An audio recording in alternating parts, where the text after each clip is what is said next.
October 15th is the last day for the teams when they have to make changes heading into the T20 World Cup. Now, if any player gets COVID positive or is injured, then it will require the help of the ICC technical committee to approve that replacement.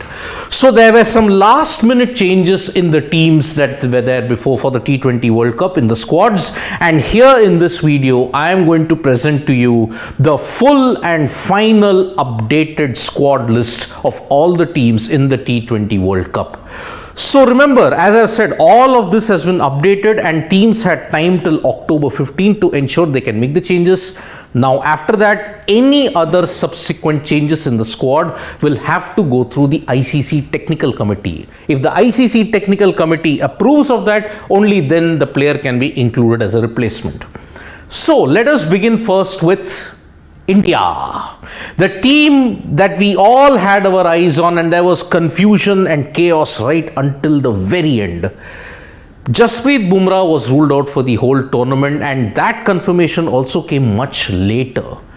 Who would be the replacement for Jasprit Bumrah? Well, that announcement came yesterday with Mohammad Shami being announced as a replacement for Bumrah. So he makes it to the squad of 15, while Mohammad Siraj and Shardul Thakur are one of the reserve players and are on standby. Remember, Siraj and Thakur did not get their visas approved because their names were not announced earlier. So the BCCI is undertaking the visa process and they will be there pretty soon. Mohammad Shami, on the other hand, reached Brisbane and he will link up with the side tomorrow because their first two warm-up games are on 17th and 19th against Australia and New Zealand at the Gabba. So India had a settled team, but they made changes with Mohammad Shami replacing Jasprit Bumrah. That was the only major announcement that they made. Prior to that, they had announced the team pretty quickly with most of the core teams still there. And so that is the change that India had. For Pakistan, there were two changes that were made yesterday because suddenly out of the blue, Fakhar Zaman, who had struggled for form, was included back in the team because Usman Qadir he unfortunately suffered a fractured thumb and has not made a full recovery yet. So Usman Qadir has now been demoted to the standby players, and that is why now Usman Qadir will not take that much of part in the T20 World Cup. One hopes that his injury heals, and so that is why now you see Fakhar Zaman now in the playing 15, in the squad of 15 in Pakistan. Big boost for him and gives him one more chance to ensure that he gets back among the runs, because in the Asia Cup he was not in prime form at all. So Fakhar Zaman makes it, Usman Qadir goes into the standbys. As far as Australia are concerned, they seem to have zeroed in on their T20 World Cup squad and there will be no more changes after that, which begs to wonder, Cameron Green is pretty undone by that. It will be pretty hard for Cameron Green because he did very well in the series against India. Hard hitting with the ball too, he performed, and that is the reason why Green does not feature in this T20 World Cup. Finch, on the other hand, a lot of questions have been asked about his form, and one wonders whether he can ensure Australia defend the T20 World Cup this time. Because remember, in the history of the T20 World Cup, no host nation has won it. So this is the final T20 World Cup squad for Australia. It is Aaron Finch, Ashton Agar, Pat Cummins, Tim David, Josh Hazlewood, Josh Ingles, Mitchell Marsh, Glenn Maxwell, Kane Richardson, Steven Smith, Mitchell Starc, Marcus Stoinis, Matthew Wade, David Warner, Adam Zampa.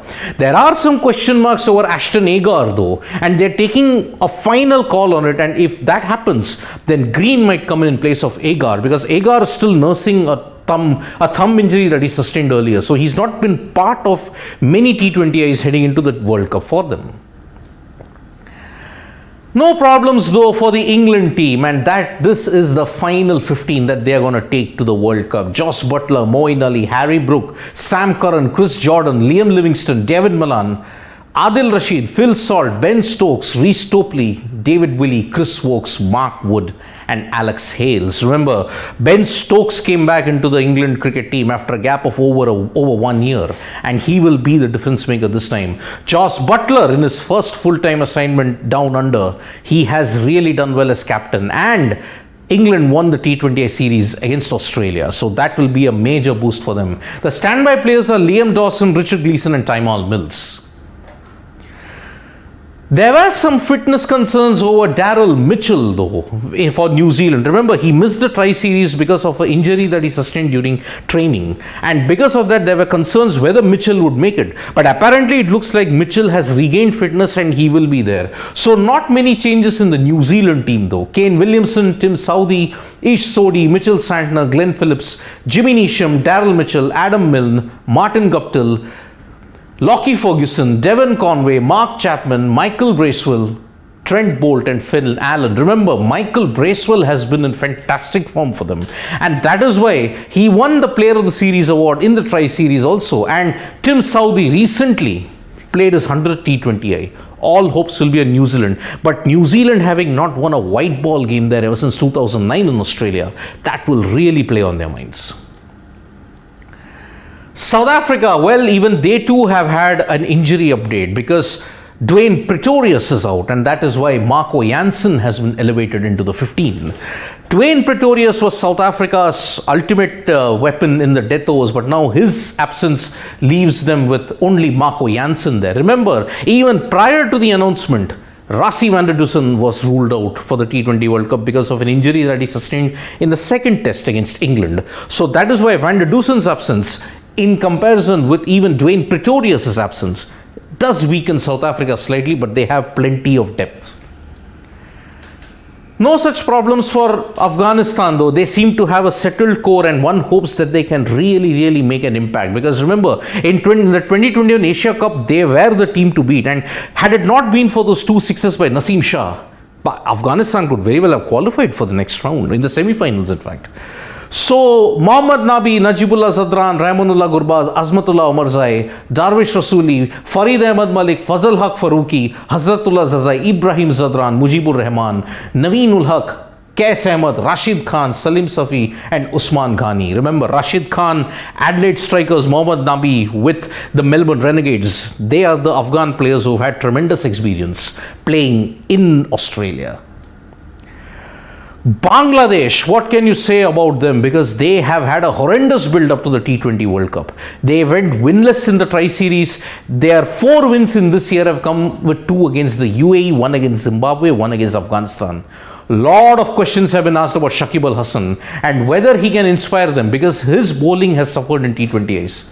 And they made 2 changes with Shariful Islam and Soumya Sarkar coming in yesterday, and the likes of Sabir Rahman and Mohammad Saifuddin both getting the boot, because Sabir and Mohammad Saifuddin did not do well in the Tri-Series in New Zealand, and that is why Soumya Sarkar and Shariful Islam are in. Remember, Shariful Islam, left arm pacer who did well in the Under-19 World Cup, and he will probably not make it to the 11, but he's there in the 15-man squad. So, Shakib Al Hasan, the captain, Nurul Hasan, Afif Hussain, Ibadat Hussain, Hassan Mahmood, Liton Das, Mehdi Hassan Miraj, Mustafizur Rahman, even Rahman, Mustafiz is struggling by the way, Nazmul Hassan Shanto, Shariful Islam, Soumya Sarkar, Mosaddeq Hussain, Nasoom Ahmed, Taskin Ahmed, Yasir Ali Chaudhry.